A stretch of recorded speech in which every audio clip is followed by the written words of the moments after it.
We are in full-blown rankings time of year, and that is fine. But there are some that have come out that have me scratching my head a little bit, particularly when it comes to quarterbacks,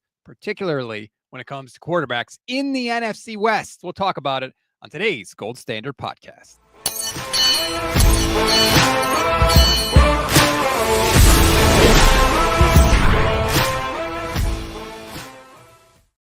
What is good, everybody? Welcome to another Gold Standard Podcast on the Fans First and the Gold Standard Podcast Network. I'm Rob Stats Guerrero, alongside Michelle Majuk, who is wearing a Brock Purdy jersey. Last week, you had George Kittle. Now you have Brock Purdy, Michelle. What are you trying to just replenish some of Jed York's money after he paid Brock Purdy? Listen, I needed both, right? I needed a Brock Purdy jersey. He's my number one guy. But also, I think Kittle's going to have a monster year, so I just wanted to get him. But I'm trying to build up my closet for my new fandom. You know, they're my number one team. I got to build it up. If you missed it, Michelle has renounced her Steelers fandom as long as Aaron Rodgers is the quarterback. So you are a Niners fan first and foremost. Diego says, Niners jersey, brighter room, everything looking better this year for Michelle. You're not even... Well, you're in a different location. We could just leave it at that. And, of course, Adam Walker likes to chime in, let's go Pacers, after I talked about my Thunder fandom yesterday on here. And, of course, Pacers kicked the Thunder's butt last night in Indiana. Regardless, we're in the rankings time of year, Michelle. And, look, I get it. You know, we're waiting for training camps to start. People like to do rankings, and that's fine. I love a good list. I'm a list guy. Not going to pretend I'm not. I'm not too good for lists. I think they're fantastic. And PFF has a bunch of rankings about the quarterbacks, and we're going to talk about that. But there's one tweet in particular yesterday that just sent me off the edge. And it comes from Charles McDonald, who I'm a fan of Charles McDonald. We work together at SB Nation. We've done shows together. So this is not anything on him in particular. But he was giving his top 10 quarterbacks before the 2025 season began. Patrick Mahomes, 1. Lamar Jackson, 2, Josh Allen, Joe Burrow, Justin Herbert, Matthew Stafford, Dak Prescott, Geno Smith, Jordan Love, and CJ Stroud. Those are his 10. And I do not understand why people keep trying to tell us that Geno Smith is a top 10 quarterback. I don't get it.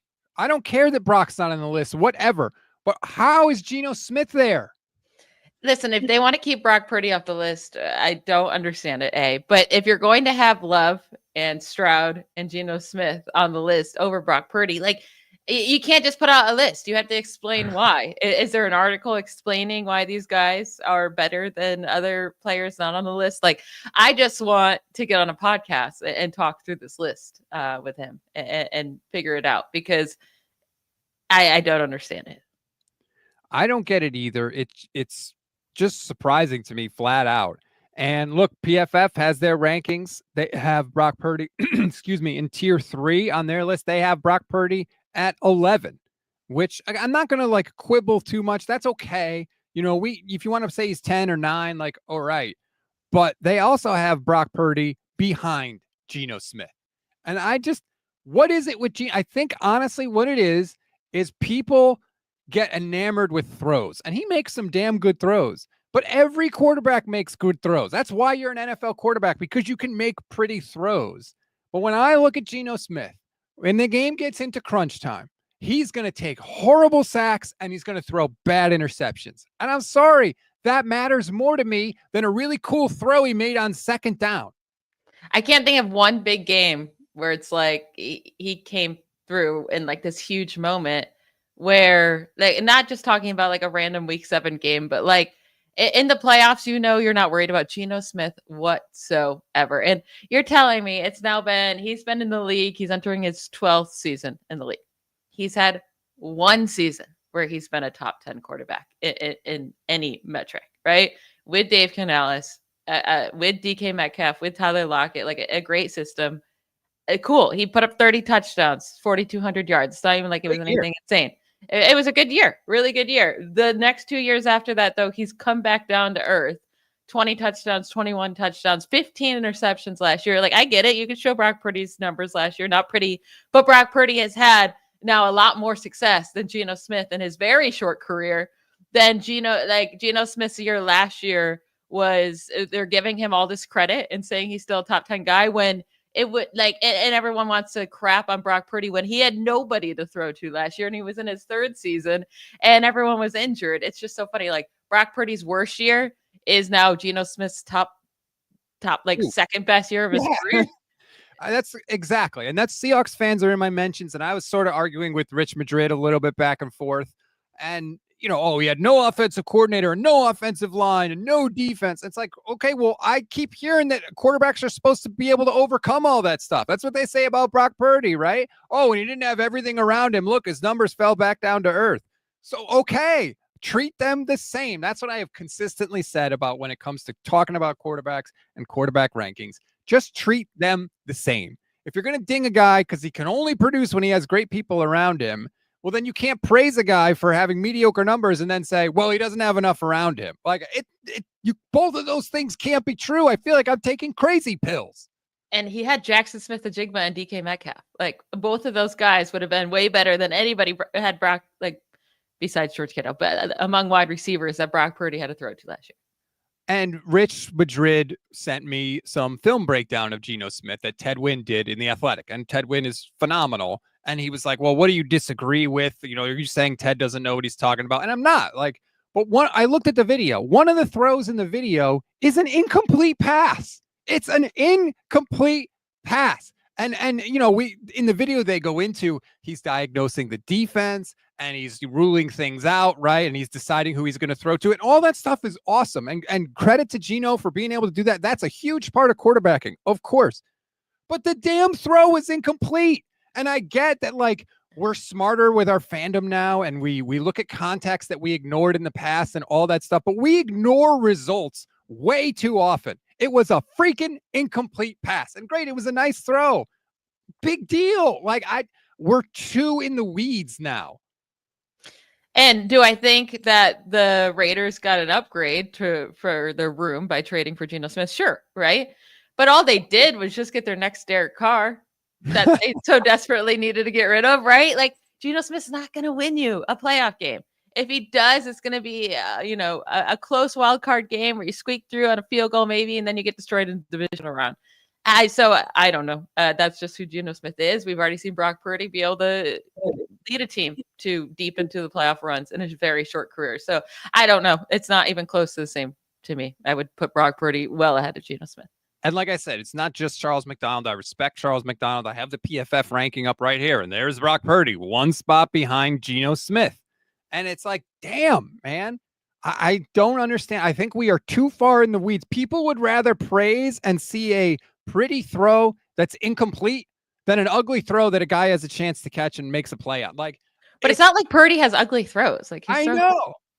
Why are people acting like he isn't like spot on? He has great accuracy. He has pretty throws. Like, that's not really a thing. Nobody wants to give him credit. And the fact we don't have to get into the whole Jordan Love, Brock Purdy thing again, but I mean, they're not even close in talent to me. It's Purdy so much. And it's not close in success in the NFL. So I don't know. Even like, read this thing that PFF says, right? Smith should enjoy an improved offensive line, but a downgrade in receiving weapons with Vegas. I agree. He protects the football and has a knack for generating big time throws. He had 15 interceptions last year. What are we talking about? Protects the football. Like, again, are we not watching the games? He also had 9 fumbles last year. So that's 24 plays where he put the ball in harm's way. What are we? Oh, but he makes some big time throws. That's all we care about. It's throw porn. I swear to God. And then also he takes a lot of sacks. Geno Smith is like, yeah, sure. He might enjoy the offensive line a little bit more with the Raiders. Maybe it's an upgrade, but he does hold on to the ball and he does take a lot of sacks and he does struggle with stupid decision making. So I don't know. People clearly there's some people that love Geno Smith coming out of school, right? And he, fell flat on his face coming into the NFL and then didn't get a chance for a very long time. And once he got his chance 10 years later, he did well. So then everyone's just kind of holding on to that. And now it's been 2 more seasons where he's come back down to being a middling quarterback. I'm not saying he shouldn't be a starting quarterback in the league. Yeah. But he's a middling quarterback somewhere in the 14 to 18 range. And by the way, he did get a chance right away. 2023 with the Jets. He started 16 games. He was awful. He threw 12 touchdowns and 21 picks. And the next year he started 14 games and he threw 13 touchdowns and 13 picks. And then guess what? He got benched or he got punched in the face. Actually, IK and Impale punched him in the face, but like he had a shot and he wasn't good. And I really think he is living off of the really good year he had in 2022 and that stupid line in the post-game interview after a nationally televised game where he said, they wrote me off, but I didn't write back, which doesn't even make any sense, but people thought it was cool. And so now they've decided that Geno Smith is good, right? That's when they made that decision. And anything that happens after that is irrelevant. Oh, you don't know the context around it. Oh, the context. Context is just a dirty word that people use to excuse away anything that contradicts the point that they are trying to make. Geno Smith will not win a playoff game in his career. I would put money on that. Ooh, not in the 8 now. Good luck. Who's he going to be facing? He's either going to be facing Mahomes or Lamar or Burrow or Josh Allen, or maybe he can get the AFC South playoff team. Maybe that's the playoff win he could get. Think about the division last year. That was a totally winnable division for the Seahawks. The 49ers fell on their face. The Cardinals still stunk. The Rams are solid, sure, but like that's all you had to do was just be a solid team, and they couldn't even do that. If Geno Smith is so good and you had the weapons and you have the weapons on defense and you had your new coach, I don't know. But yeah, have fun facing Mahomes and Herbert and then getting into the play. If you ever make the playoffs, which I don't think is going to happen, beating any of those AFC teams. And I just also want to point out last thing, because we're talking about Geno Smith and how good he is and how he makes big time throws in the playoff game against the 49ers. That game is hanging in the balance and the Seahawks are driving down the field. Geno's driving him down the field. And then what happens? Geno holds onto the ball too long, gets sacked, fumbles, Nick Bosa recovers, and then they get their doors blown off the rest of the way. He did what he always does in the big moments. He puts the football in harm's way. Again, I didn't mean to make this a bash Geno Smith show, but I just think it's crazy to me that so many people are like, think he's so good. And he's just not. He's not as good as they think. He's not bad. I want to say that. Like, he's not terrible, but he's nowhere near as good as a lot of people think. And I think it's because we almost have too much information and we discount the result of the play and what actually happens. And yes, that does matter still. And for the longest time, I had to be the biggest Derek Carr hater. Like, I know it seems silly now because everyone's like, oh, yeah, Derek Carr sucks. There was a long time there where people really believed in him, especially Raiders fans. Oh, my goodness. They hated me on Twitter.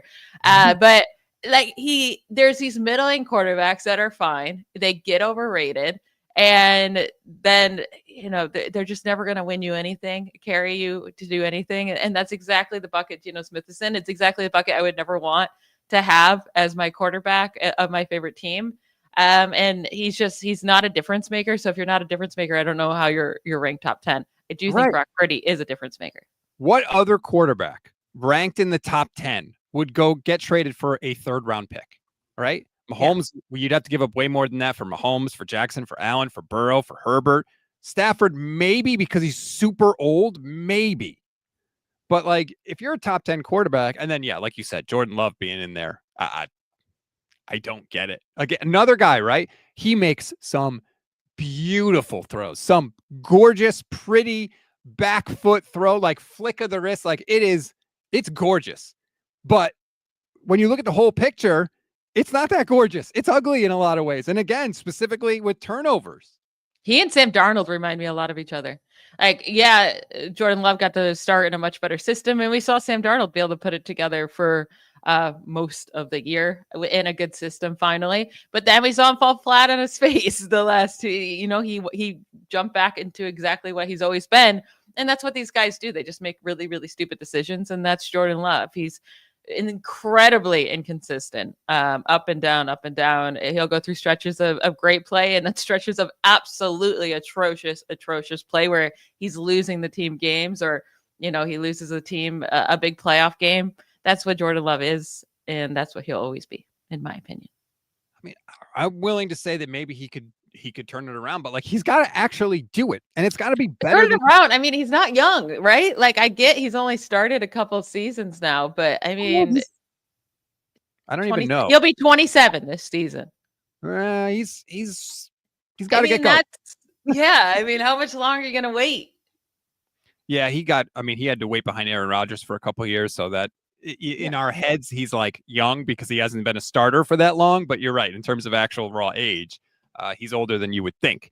3,300 yards, 25 touchdowns, 11 interceptions in 15 games last year. He was banged up for even a lot of the games that he did play. We'll see. I think we're getting crazy with this stuff. It's really wild. It's very frustrating for me because I just want everybody. How can we rank these guys if we're going to change what counts and what doesn't count in the rankings for every Tell single me. So overall, Jordan Love's season last year was nothing great, right? Up and down, not special. Sure, he had some injuries, but he starts the wild card game, and just tell me which quarterback can score 10 points. His team scored 10 points. He has 0 touchdowns, throws 3 interceptions, has a 41 passer rating, and yep, he doesn't get hate. He's just a top 10 guy easily. Imagine Brock Purdy having that playoff game. Yeah, it would. The reaction would be a lot different. I'll say that it would be extremely different. And yeah, he did 212 yards in that game, 3 interceptions, excuse me, 2 sacks. Didn't have any fumbles though, so yay for you. So we'll see. Again, I want them to be treated the same. If you're going to say a guy doesn't have an offensive coordinator, he doesn't have an offensive line, and that's why his numbers weren't better, but he's still really good, okay. But then you can't say, well, this guy has an offensive line, so that shouldn't count, and this guy has a good play caller, so that shouldn't count. Like, it drives me nuts. Foot, thank you for the super chat, says 49ers getting a little too much hype among Niner fans for an unproven draft. Team has so many questions as of now. 49ers rank NFC 4th or 5th in the league, 9th or 12th. The Niners it is weird because no one thinks that they're like a Super Bowl threat, but also people are like, hey, the Niners might be pretty good. And it's weird that they're kind of like hyped up, but also under the radar at the same time.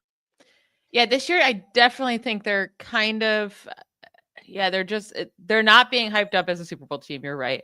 But I do think people still expect them to bounce back and have a good season just because they're the 49ers and they've been good for so long now. I agree though with this comment from Foot is his name apparently on YouTube.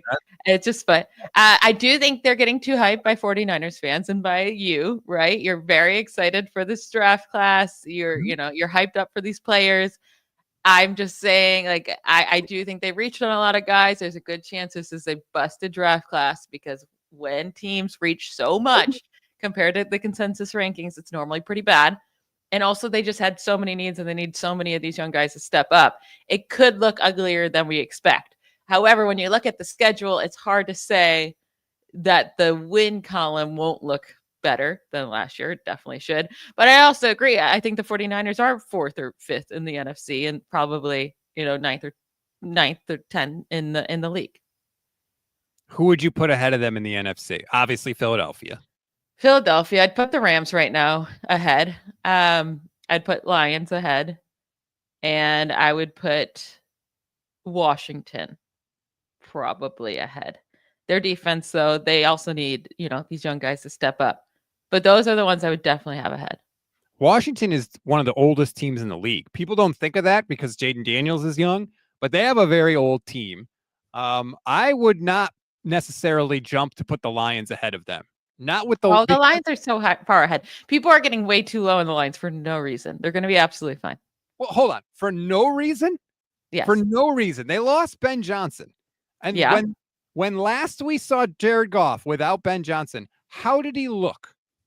He looked so good. The Rams said, we'll take the biggest cap hit in NFL history to get rid of this guy. And then they did, and they immediately won the Super Bowl. So okay. I think Ben Johnson is a huge loss because we have seen what Jared Goff can be when he doesn't have that. Hell, I've seen Jared Goff with a great play caller and Sean McVay, and he's looked like ass. So I think it very, very, very much remains to be seen how good the Lions could be this year. I think they're going to be absolutely fine. I think that they're still going to have a good system, and they have all the playmakers that they need. I mean, their offense is loaded. They won 15 games last year with 12 guys ending up on IR on defense alone. all of their starters basically on IR at one point. So I'm not worried about this team. Could they have will they be the number one offense in the league for a third straight year? Probably not without Ben Johnson, but I don't think the fall off is going to be as much as we think. And honestly, teams that lose both their coordinators to head coaching hires in the same season, they've all made the playoffs the following year. So it hasn't been that big of a deal. Now, like the Eagles, we saw them lose their two coordinators to hires and they still made the playoffs, and it was a disaster in the playoffs, right? And they kind of fell off at the end of the year. But like these teams still make the playoffs. They just don't fall off as much as people think. Well, I want to see it. And by the way, the coordinator that made up for all those injuries on defense, he's gone too. So I think it's a lot for them to overcome personally. And their schedule, obviously they got to play the NFC North teams. They got to play Baltimore. They got to play Cincinnati. They have to play Kansas City. They have to play Tampa Bay.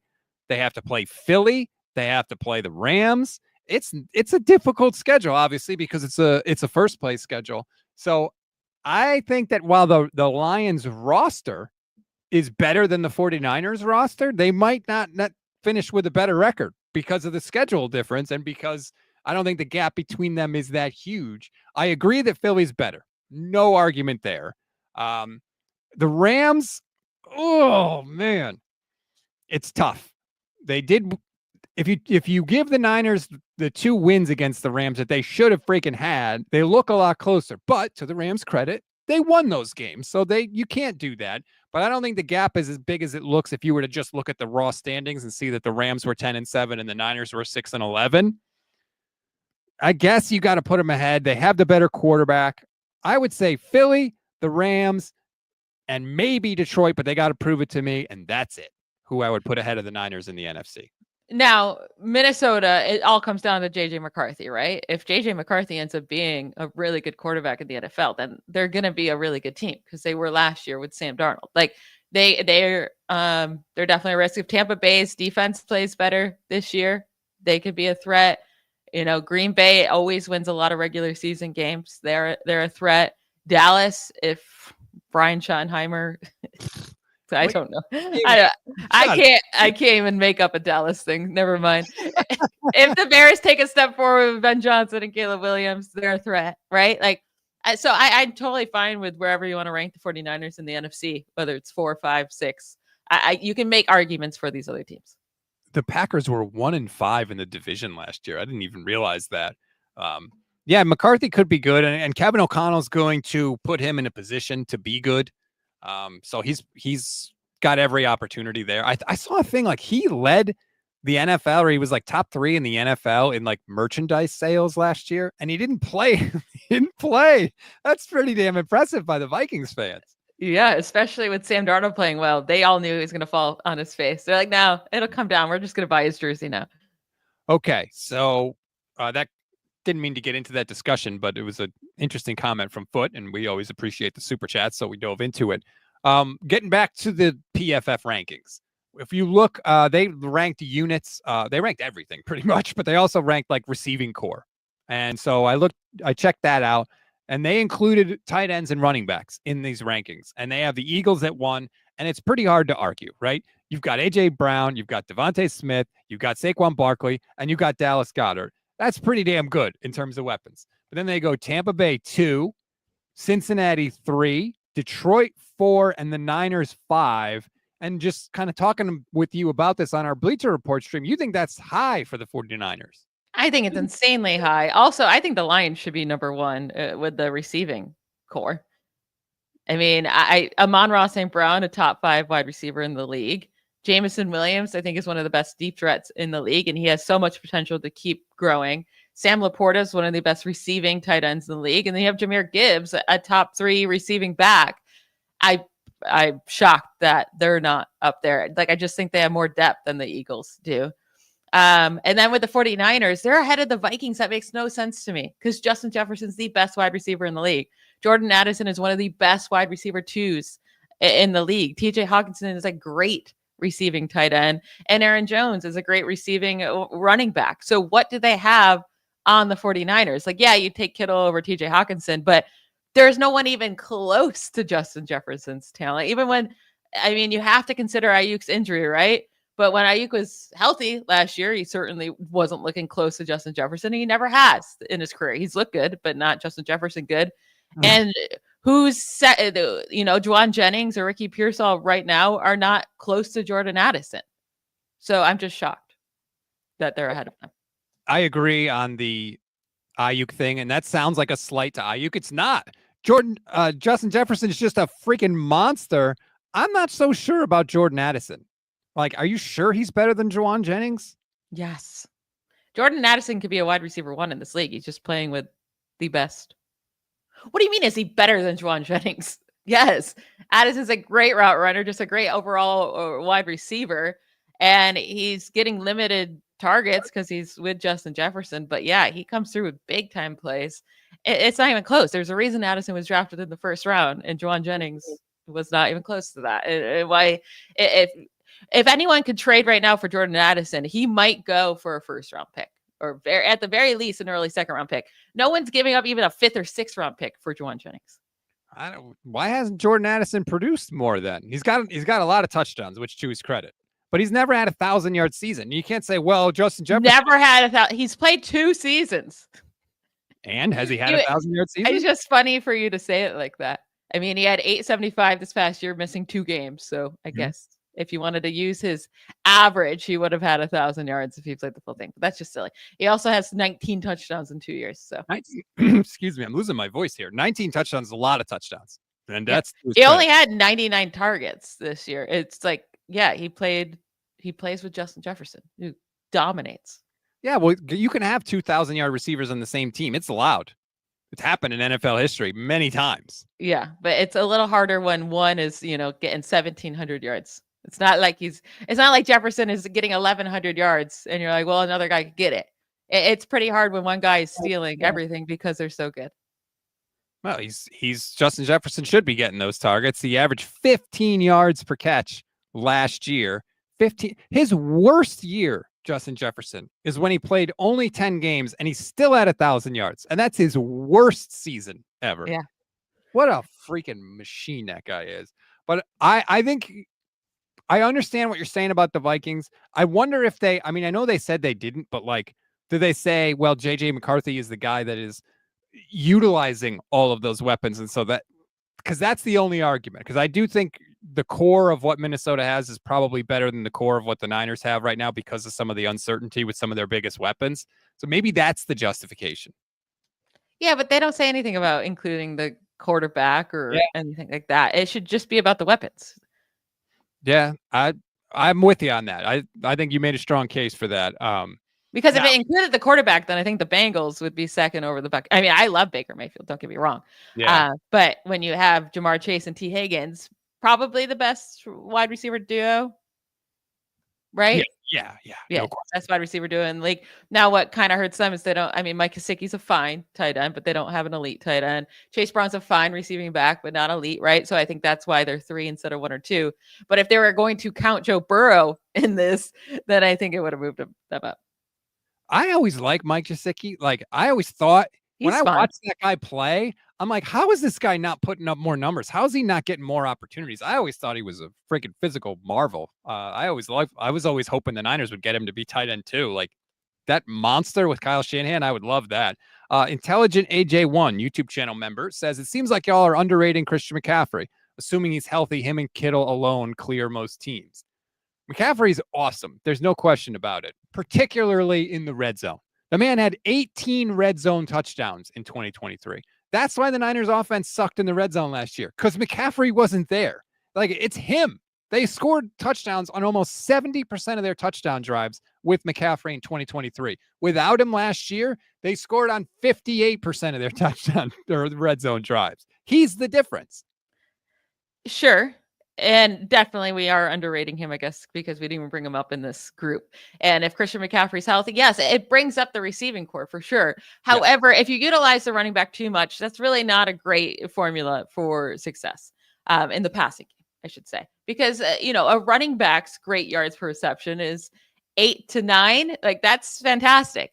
like Justin Jefferson, like you just said, is putting up 15, 16 yards per reception on average. It's more efficient to have good wide receivers than it normally is to use your running backs or tight ends. But George Kittle's very different in that area where his efficiency is out of this world for tight ends. So it just all comes down to the wide receivers. And if Ricky Pearsall and Jacob Cowing can take this big step forward next year, cool. Then yeah, they do have a top 5 unit. And Brandon Ayuk could come back healthy and perform. But right now, when you don't have a wide receiver 1 that you feel comfortable about being even top 20 in this league right now, I just don't know how you put him over the Vikings when they have 2 top, they have Justin Jefferson, who's number 1, Addison, who's somewhere around the 20s.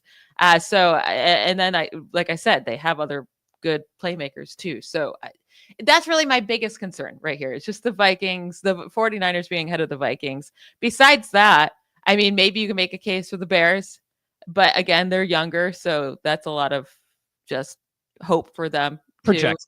Yeah. Projections. Maybe the Texans, the Dolphins with Hill and Waddle, but I'm not like too upset by the ranking. I just think it's a little high.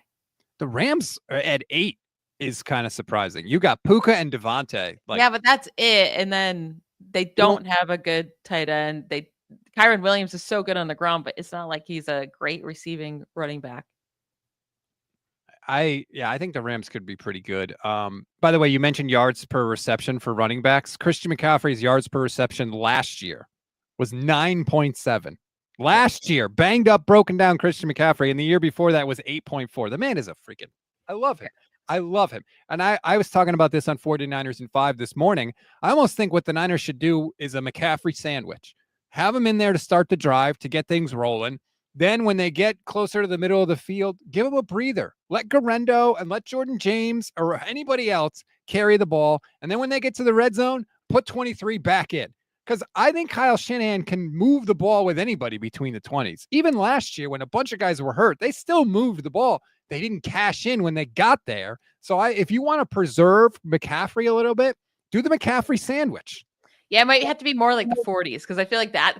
I mean, every time they crossed over the opponent's, the 50-yard line, right, got into the opponent's area, that's where it felt like they stalled. They would always get that one big play to start the drive. So maybe you let Christian McCaffrey maybe sit out the first little bit of the drive because that's where they thrived. It was always like that one big play, got him down there, and then they would stall because they didn't have their Brock Purdy didn't have a safety net. They didn't have that elite running back that could get the tough yards. So I do, as soon as they hit the opponent's side of the field, I think that's when CMC should come in. Prior to that, it seems like they had no issues to, moving the ball though. Strawberry React says the loss of Christian McCaffrey was not the sole cause of the red zone issues. They got worse in the red zone when McCaffrey was there last year. His presence was supposed to help. They got worse. Yeah, because he wasn't at his best last year. It's just not true, though. They didn't get worse. Their red zone percentage, touchdown percentage was up with CMC last year. Not by a ton, but it went up by like 6%. So just saying it got worse is just false. They were not good without him. It was a really good system for the Niners because one of Kyle's weaknesses on offense, I think, is play calling in the red zone. And McCaffrey's really good. So he made up for one of the weaknesses of your head coach. And that was phenomenal. And that's why the offense was so damn good, because you had Kyle kicking ass on the other parts of the field and Christian McCaffrey kind of bailing you out in the red zone when maybe it wasn't the best call, or just the fact that his presence alone helped open up things for other people and the Niners were able to cash in. So that is where go ahead. Sorry. No, I was just going to say, yeah, his presence alone, even if you're not going to use him, as a receiver alone, a defense has to be worried about that. They weren't worried about Purdy checking down at all to Jordan Mason or Isaac Garendo or whoever was in the game. So it just takes away one guy that a defense has to keep an eye on in the passing game. And that makes everyone else's holes, to get open a little bit tighter. Stop. I knew as soon as I used the word hole, and then okay. What did you do? Nothing. Okay. All right. Let's just move on to this. Since we're talking about running backs, let's just move on to ranked running back units. So not just the starter, PFF ranked running back units. Not shockingly, the Ravens were number 1. Yeah. This just in. Derrick Henry's really good. Justice Hill is a good third down back. Keaton Mitchell, when he was healthy, was excellent. He was slowed last year. Some people on the show might have gambled on Keaton Mitchell last year. Didn't really work out for those people. But the Ravens, number one, makes sense. Number two, Detroit Lions. Gibbs, Montgomery, studs. Absolute studs. They should be number one. Atlanta at number three.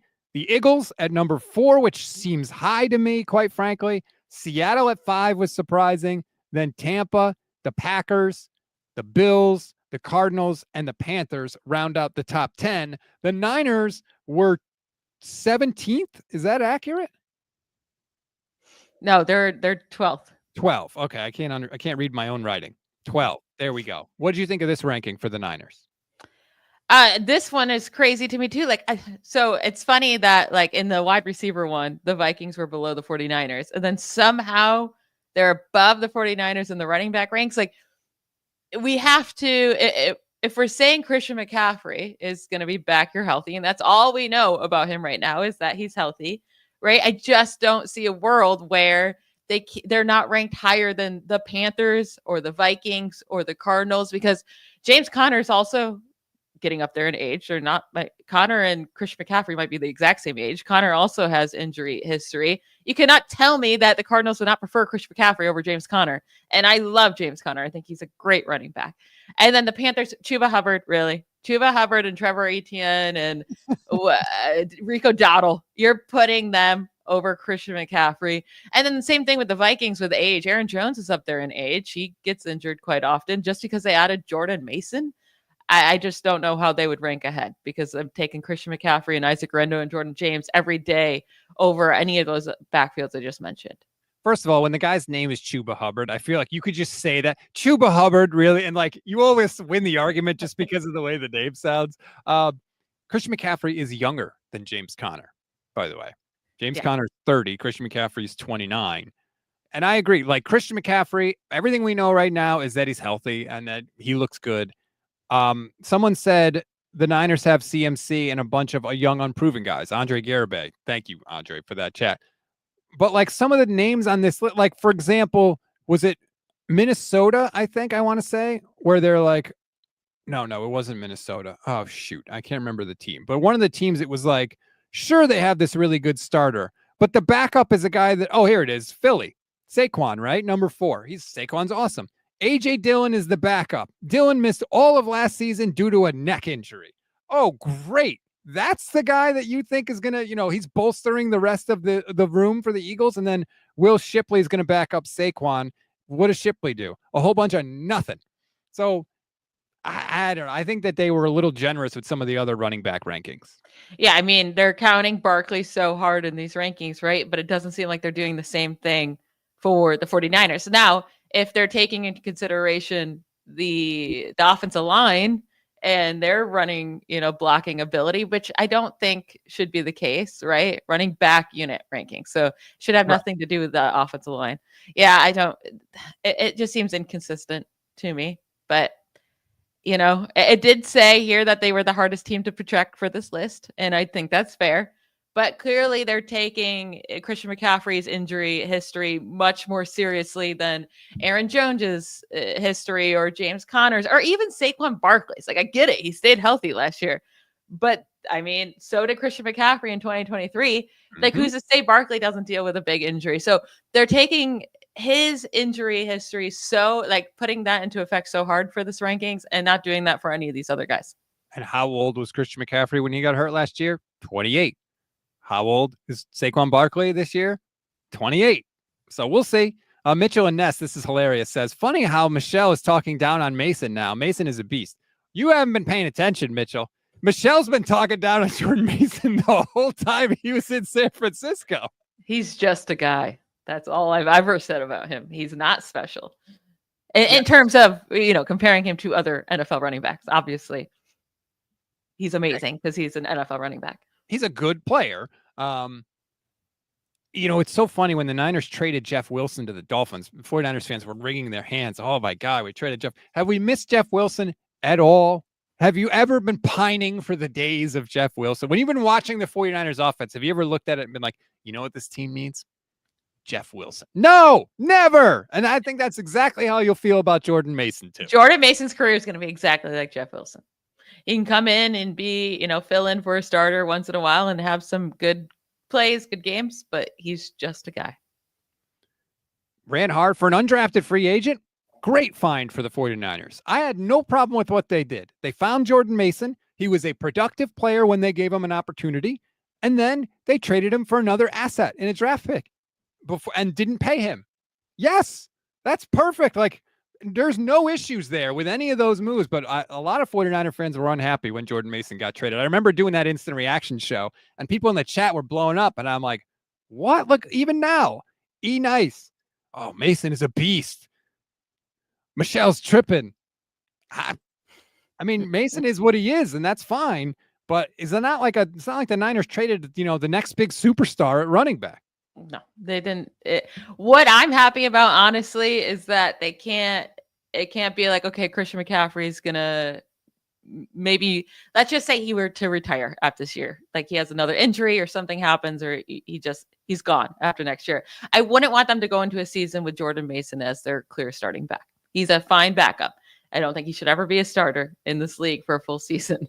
And maybe I'm wrong. Maybe he gets a chance for the Vikings. Maybe Aaron Jones goes down and he beats out, but he is he runs hard, and that's really all he has going for him.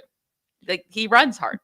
He had a chance to be the number one guy this year for the Niners because McCaffrey wasn't there and he couldn't handle the workload.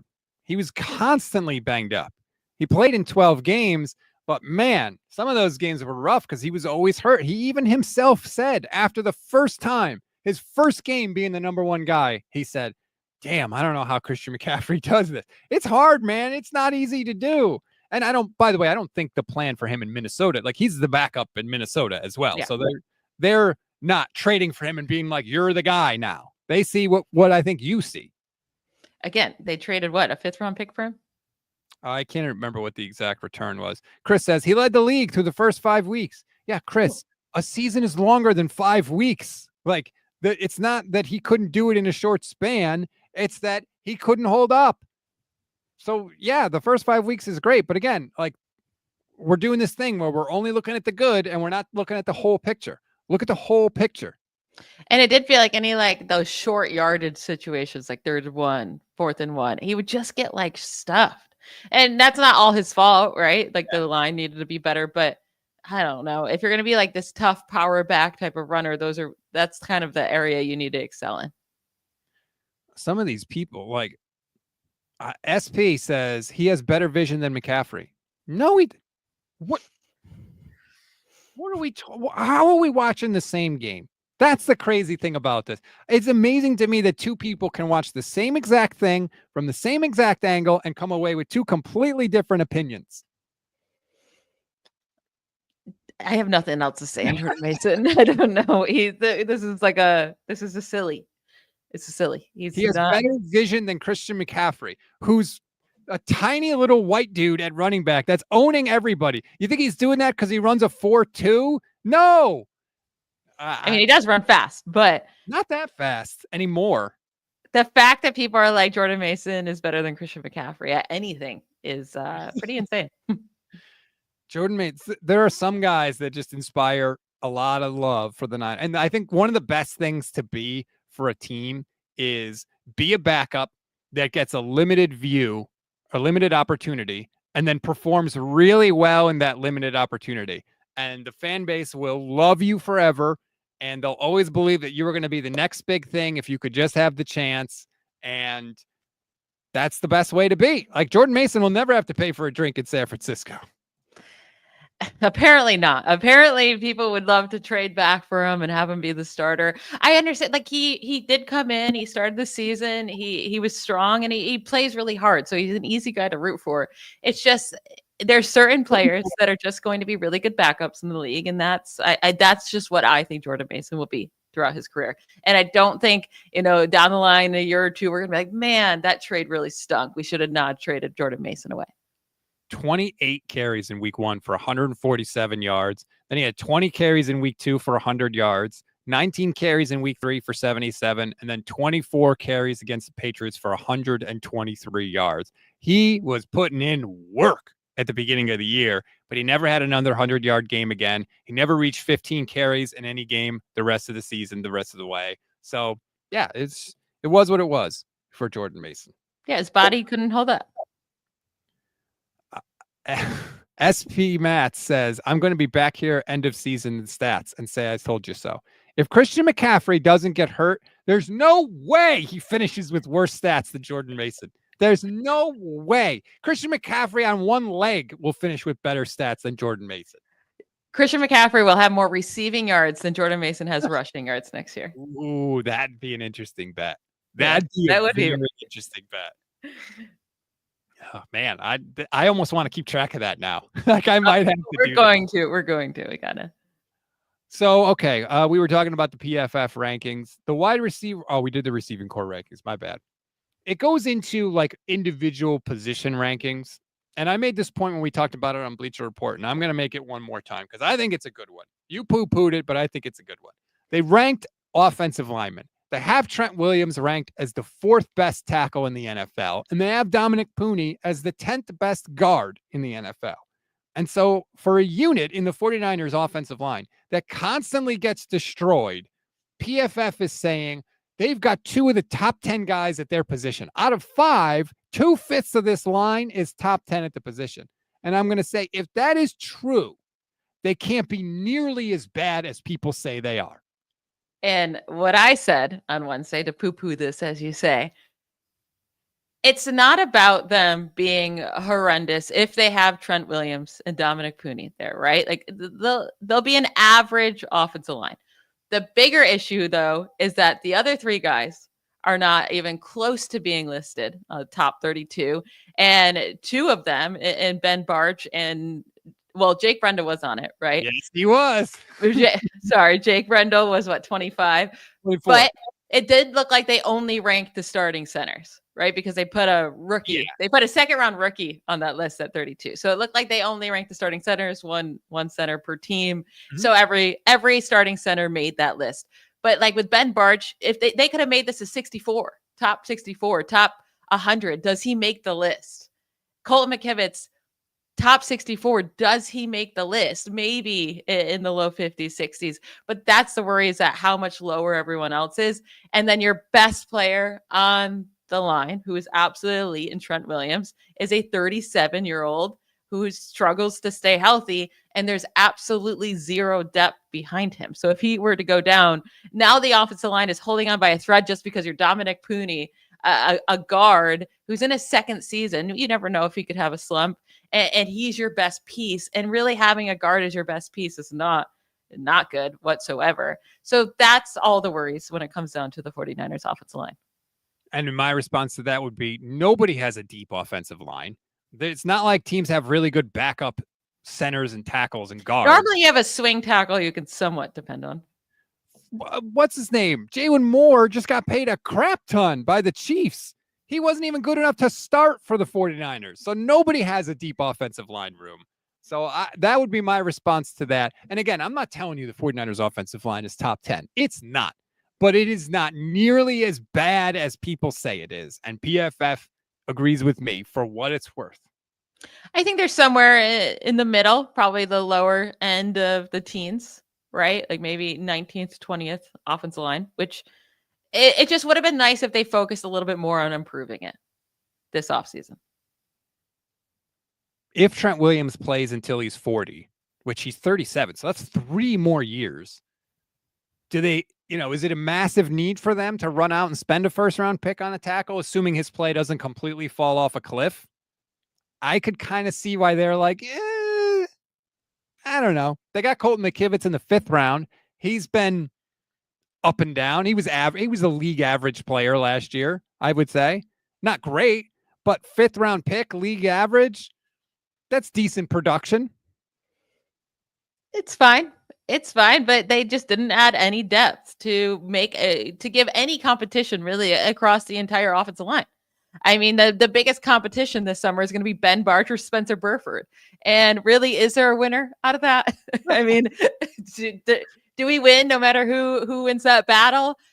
Who knows? And then you gave Jake Brendel 0 competition. And for some reason, this team thinks he's great, that's the scary part, right? If they're going into this, like, we just need to get through this season, one more season with Jake. But they're like talking him up like he's a great center. And that's scary. He must have a very good personality. He's got a lovely personality. Yeah, Chris Forrester said he was the highest graded center last year that they've ever had in the Shanahan era. Now, he's a good run blocker as a center, like not just for the 49ers. He was 13th in run blocking grade for PFF last year. His pass blocking grade is awful. He's half a good offensive lineman. It was very much kind of like the same thing we used to say about Mike McGlinchey. He's a really good run blocking tackle, but pass blocking was sketchy. And what do we know with the 49ers?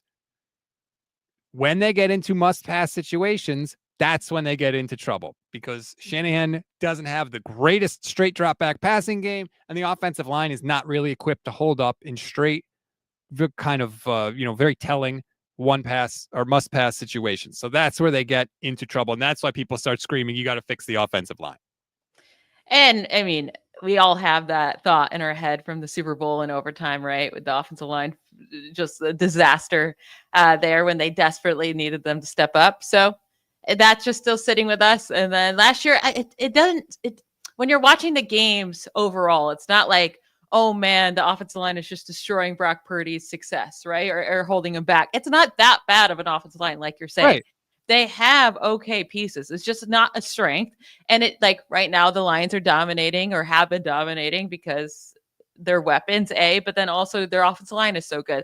The Eagles' offensive line is so amazing. So it's like we're seeing these teams thrive off of amazing offensive lines. And it just would be nice if the 49ers could put a little bit of focus on that. The Lions are dominating, even though they lost in the NFC Championship game to the 49ers. I said their offensive line is dominant. Okay. That's going to do it for this edition of the show. Please like this video, subscribe to the channel. If you want more from Michelle and I, we do a Bleacher Report show on the app every Monday, every Wednesday. You can check us out there. So we're always here for you. We're not going anywhere in this dead period. We'll be here breaking it down. Please subscribe to the channel. As I said, thank you for joining us, Michelle. I hope you have a fantastic weekend. You too. Bye, y'all.